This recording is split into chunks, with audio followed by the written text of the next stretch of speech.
வதக்க என்ன தேவையோ அதை சொல்கிறேன், அதை கேட்டுக்கோங்க.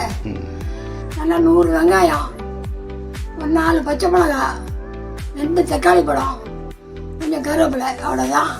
நல்லா நைஸாக நறுக்கி வச்சுக்கோங்க. நல்லா நறுக்கி வச்சுட்டு கடாயை வச்சு நல்லா ஒரு கரண்டி, நம்ம குழிக்கரண்டியில் சாம்பார் வைக்கிற கரண்டி, அந்த ஒரு குழிக்கரண்டி ஒரு கரண்டி எண்ணெய் ஊற்றுங்க. எண்ணெய் ஊற்றிட்டு இதெல்லாம் அதுக்கு போட்டு நல்லா வதக்குங்க.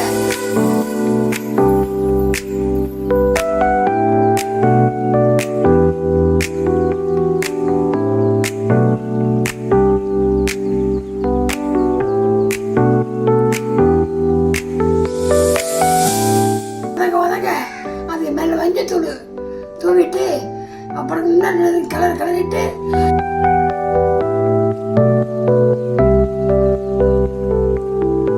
ஒரு 5 நிமிஷம் வதங்கணும்.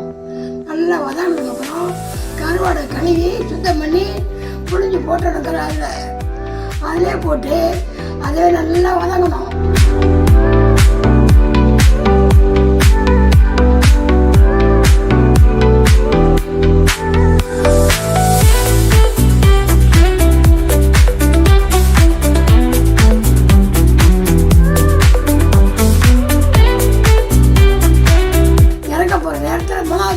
வெறும் மிளகாத்தூள் எதையும் மிக்ஸ் பண்ணாமல் வெறும் மிளகாத்தூள் ஒரு 2 கரண்டி 3 கரண்டி போட்டு உங்களுக்கு எவ்வளோ காரம் தேவையோ அந்த அளவுக்கு போட்டு நல்லா கிளறினீங்கன்னா சூப்பராக இருக்கும்.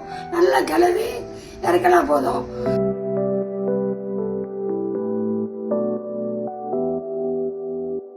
நல்லா செவக்க வறுக்கணும்.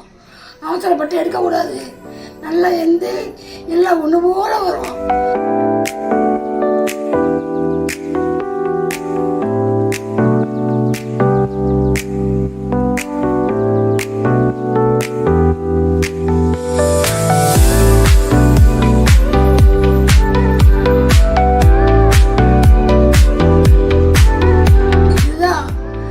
தொக்கு இது பேரு.